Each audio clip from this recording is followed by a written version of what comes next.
Right, Vijayasai Reddy మాట్లాడుతున్నారు, ఇప్పుడు live చూద్దాం. అది లిక్కర్ అనేటటువంటి విషయంలో ఎవరైతే ఇన్వాల్వ్ అయ్యారో వాళ్లే దానికి సరి అయిన సమాధానం ఇవ్వగలరు. దీనికి నేను సరి అయిన సమాధానం నేను ఇవ్వలేను అన్నటువంటి విషయం చెప్పడం జరిగింది. మీరు నెంబర్ 2 స్థానంలో ఉండి మీకు తెలియదనడం కరెక్ట్ కాదేమో అన్నటువంటి ప్రశ్నకి నేను ఒక్కటే చెప్పాను. స్వయానా శ్రీ జగన్మోహన్ రెడ్డి గారే పార్టీలో ఎక్కడా కూడా నెంబర్ 2 స్థానం అన్నటువంటిది ఉండదు అనని పలుమార్లు ఆయన, నేను కూడా గతంలో ఎన్నోసార్లు ప్రాంతీయ పార్టీల్లో నెంబర్ 2 స్థానం అన్నటువంటిది ఉండదు, 1 నుంచి 100 దాకా అందరూ ఎవరు ఉండరు, 100 తర్వాతనే ఎవరైనా ఉంటారని పలుమార్లు చెప్పడం జరిగింది. కానీ ఈరోజు దానికి పూర్తి భిన్నంగా ఇప్పుడు ఉండేటటువంటి కోటరీ ఏదైతే ఉందో, అప్పుడు నేను పార్టీలో కొనసాగేటటువంటి సమయంలో నన్ను నెంబర్ 2గా యాక్సెప్ట్ చేయకుండా కూడా ఈరోజు పార్టీ వదిలి వెళ్ళిపోయిన తర్వాత, కేసులు చుట్టుముట్టిన తర్వాత ఈరోజు అటు మీడియా మిత్రులు కానీ, ఇటు వైఎస్ఆర్సీపీలో ఉన్నటువంటి సోషల్ మీడియా కానీ నెంబర్ 2 అని అనేటటువంటి ప్రచారం చేస్తూ ఉంది. దీన్ని బట్టి మీరు అర్థం చేసుకోవచ్చు, కేసుల విషయంలో అయితే నేను నెంబర్ 2 అవుతాను, మిగతా ఏదైనా లాభాల విషయంలో గానైతే నేను 1 నుంచి 100 దాకా కూడా ఉండను. ఈ విషయం చాలా స్పష్టంగా తెలుస్తూ ఉంది. నేను ఒక్కటే చెప్పాను, ఏ రోజు కూడా అధికారంలోకి వచ్చేంత వరకు 2019 వరకు అధికారంలోకి వచ్చిన తర్వాత 1 సంవత్సర కాలం పాటు నిజంగా నాకు జగన్మోహన్ రెడ్డి గారు నెంబర్ 2 స్థానం ఇచ్చారు. ఆయన హృదయంలో కూడా నాకు నెంబర్ 2 స్థానం ఇచ్చారు, దాంట్లో సందేహమే లేదు. కరెక్ట్గా అధికారం వచ్చిన తర్వాత మే 28 నుంచి ఇంచుమించుగా 2019 తర్వాత ఆయన మనసులో నుంచి నేను జారిపోతా వచ్చాను. ఎందుకంటే ఈ పనికిమాలిన కోటరీ వల్లనే. ఆయనలో ఒక అభద్రతాభావం కల్పించి, నేనేదో గతంలో చంద్రబాబు నాయుడు గారు ఎలాగైతే ఎన్టీ రామారావు గారిని వెన్నుపోటు పొడిచారో అలాగే నేను కూడా జగన్మోహన్ రెడ్డి గారిని వెన్నుపోటు పొడుస్తాను అన్నటువంటి ఒక అభద్రతాభావాన్ని ఆయనలో కల్పించి నన్ను 2020 నుంచి నన్ను పక్కకు నెడుతూ సైడ్ లైన్ చేస్తా రావడం జరిగింది. దాన్ని నా దురదృష్టం కొద్దీ జగన్మోహన్ రెడ్డి గారు కూడా దాన్ని నమ్మడం జరిగింది. ఇది సత్యం. నేను నమ్మినటువంటి ఆ వెంకటేశ్వర స్వామి సాక్షిగా చెప్తా ఉన్నాను, 2020 నుంచి నేను సైడ్ లైన్ కాబడ్డాను అన్నటువంటి విషయం. ఇదే విషయం నేను చెప్పడం జరిగింది. ఇక లిక్కర్ స్కామ్ జరిగిందా లేదా అన్నటువంటి విషయానికి వస్తే నేను ఒక్కటే చెప్పాను. అప్పట్లో మా అధినాయకుడు జగన్మోహన్ రెడ్డి గారికి తెలిసి అటువంటి స్కామ్ ఏమీ జరిగి ఉండదు. జగన్మోహన్ రెడ్డి గారికి కానీ తెలిసి అటువంటి స్కామ్ జరిగితే ఆయన ఊరుకోరు. నాకు తెలిసి అటువంటి స్కామ్ నా దృష్టిలో లేదు అన్నటువంటి విషయాన్ని నేను స్పష్టంగా చెప్పడం జరిగింది. అయితే దీన్ని రికార్డ్ చేయలేదు. ఎందుకనంటే భవిష్యత్తులో ఇంకొక రోజు పిలుస్తారనుకుంటా. ఇక కోటరీ విషయానికి వస్తే నేను చాలా స్పష్టంగా చెప్పాను, జగన్ నాకు నెంబర్ 2 నేను అనుకోవట్లేదు, నా నెంబర్ 2 స్థానం ఈ 2020 నుంచి వెళ్ళిపోయింది అన్నటువంటి విషయం. ఇక మీరు పార్టీ నుంచి ఎందుకు వదిలి వెళ్ళిపోయారు, దానికి లిక్కర్ స్కామ్ ఏదైనా కారణమా అన్నటువంటి ప్రశ్నకి, లిక్కర్ స్కామ్ అనేటువంటిది నేను నమ్మడం లేదు. జగన్మోహన్ రెడ్డి గారు ఆ లిక్కర్ స్కామ్లో ఉంటారని నేను అనుకోవట్లేదు.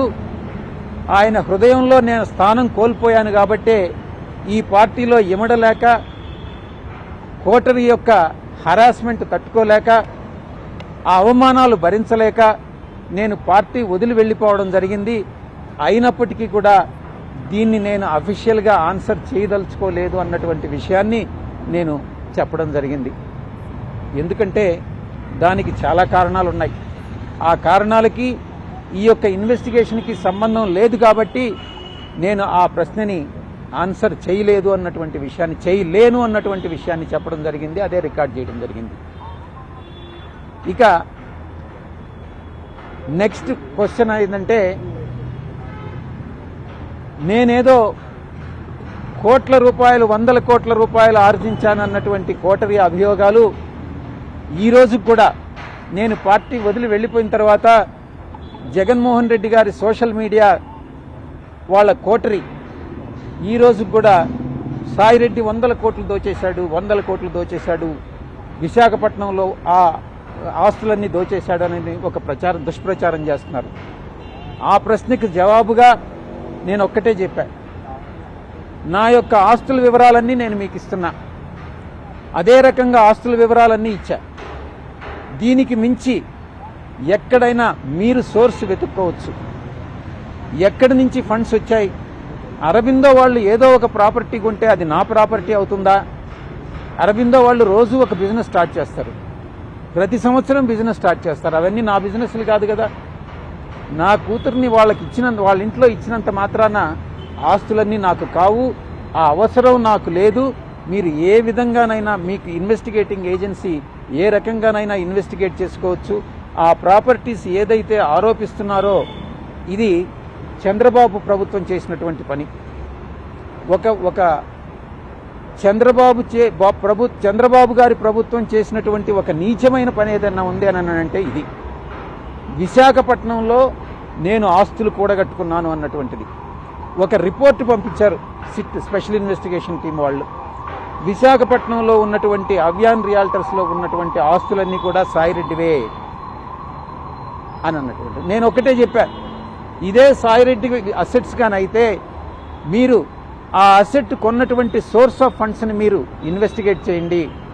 అది నావని కానీ ప్రూవ్ అయితే నేను పర్మనెంట్గా రాజకీయాల నుంచి విరమించుకుంటాను. నేను ఇప్పుడు రాజకీయాల నుంచి విరమించుకోదలుచుకోలే. మళ్ళీ కూడా చెప్తా ఉన్నాను, నేను మళ్ళీ జూన్ ఈ నెల 25వ తారీఖు 1 సంవత్సరం ముగుస్తుంది.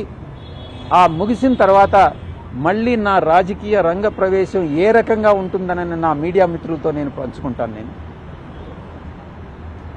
కాబట్టి చంద్రబాబు నాయుడు గారి ప్రభుత్వం చేసినటువంటి ఈ యొక్క దుష్టమైనటువంటి పని నేను మర్చిపోలేను. ఎందుకంటే ఈ ప్రభుత్వం నన్ను అనేక రకాలుగా ఇబ్బంది పెడతా ఉంది. నా యొక్క ఆస్తి కానప్పటికీ కూడా, నా అల్లుడు ఆస్తి అయినప్పటికీ కూడా, నా వియంకుడు ఆస్తి అయినప్పటికీ కూడా భీమిలి విషయంలో కానీ మిగతా విశాఖపట్నంలో ఉన్నటువంటి ప్రాపర్టీస్ నాకు ఏమీ లేవు. విశాఖపట్నంలో ఒక అపార్ట్మెంట్ తప్ప నాకేమీ లేవు. నాకు తీసుకోవాల్సిన అవసరం కూడా నాకు లేదు. ఎందుకనంటే నాకున్నటువంటి ఒకే డాటర్ని నేను అరబిందోకి ఇచ్చాను. వాళ్ళకి లక్షల కోట్లు, వేల కోట్ల రూపాయలు ఉన్నాయి కాబట్టి అవసరం లేదు. నాకుండేటటువంటి కోరికంతా నేను రాజకీయాల్లోకి తిరిగి రంగప్రవేశం చేయాలి, తిరిగి ప్రజాసేవలో నేను పాల్గొనాలి. నాకు ఎవరైతే నా మీద దుష్ప్రచారం చేశారో వాళ్ళకి సరి అయినటువంటి బుద్ధి చెప్పాలి అన్నటువంటిదే నేను కోరుకుంటా ఉన్నా.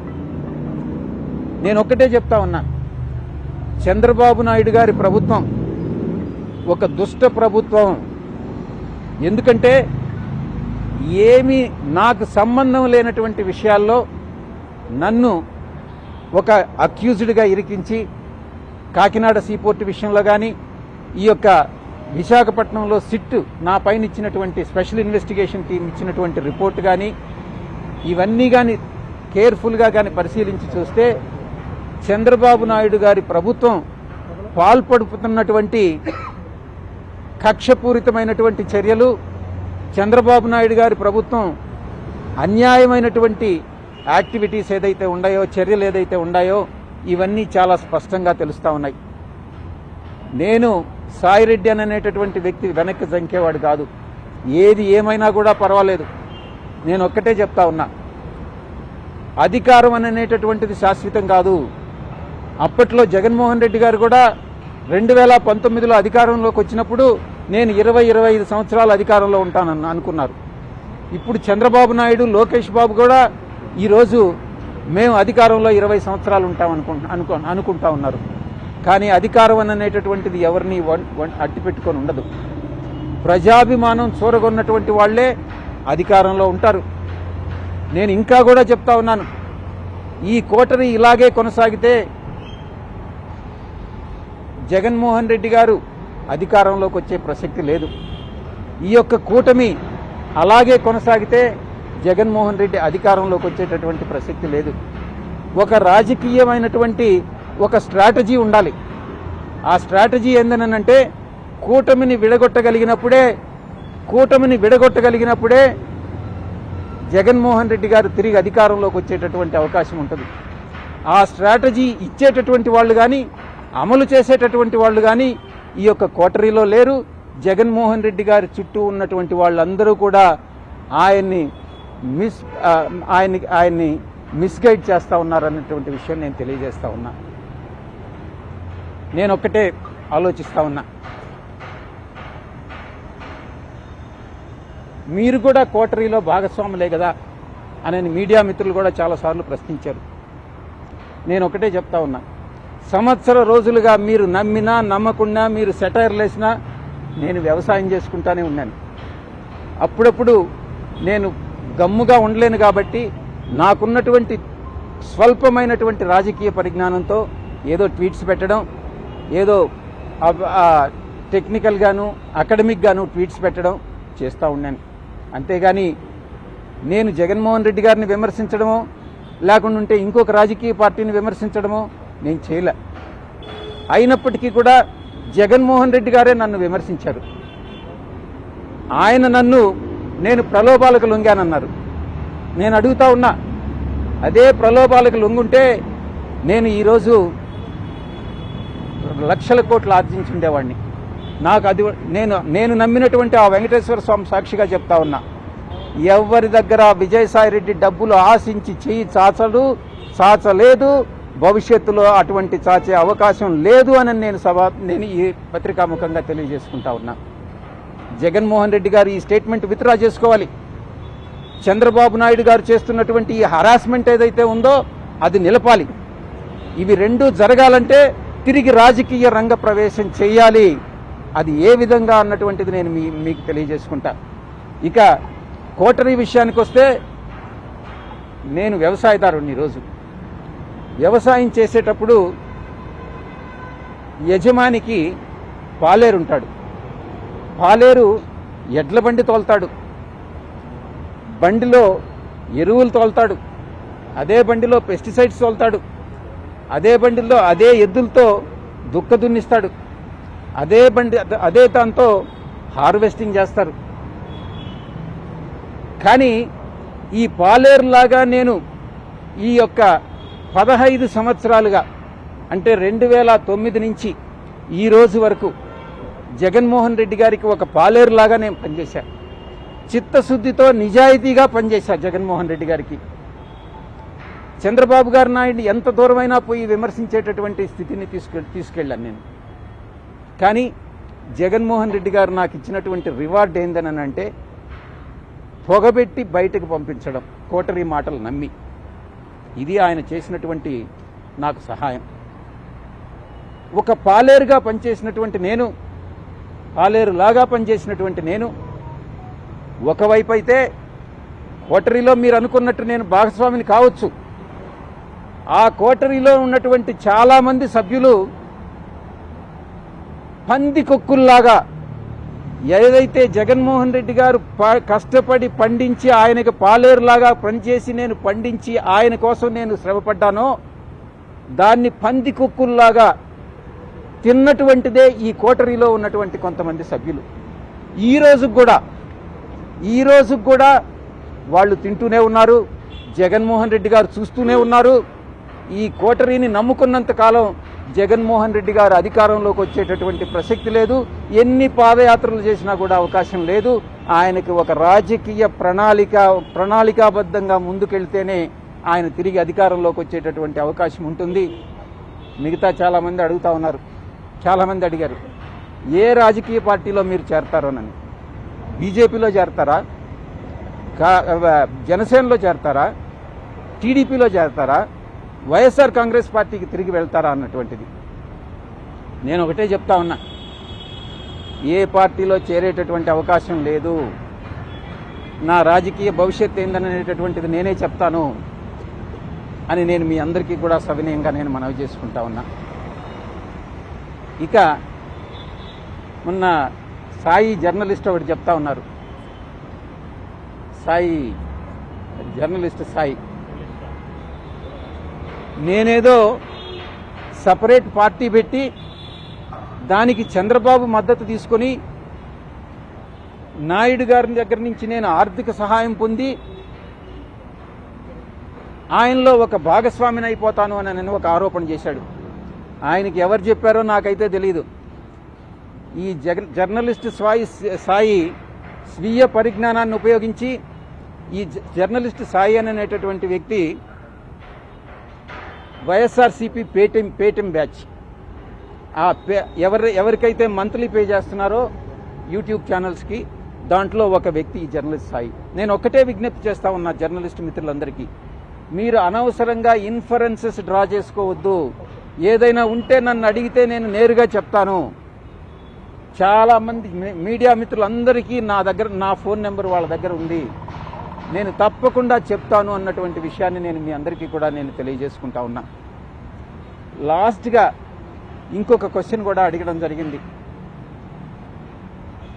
మీరు 100 కోట్ల రూపాయలు రాజ్ కసిరెడ్డికి మిథున్ రెడ్డి సలహా మేరకు అరవిందో నుంచి మీరు అరేంజ్ చేశారా అని. అవును, మిథున్ రెడ్డి అడగడం జరిగింది. ఆయన కోరిక మేరకు నేను రికమెండ్ చేసినటువంటి మాట వాస్తవమే. కానీ ఇంకొక ప్రశ్న కూడా, ఇది జగన్మోహన్ రెడ్డి గారికి తెలిసి జరిగిందా, జగన్మోహన్ రెడ్డి గారు మీకు చెప్పారా 100 కోట్లు అరేంజ్ చేయమని నేను ప్రశ్నించినప్పుడు జగన్మోహన్ రెడ్డి గారు నాకు చెప్పలేదు, శరత్ చంద్రారెడ్డికి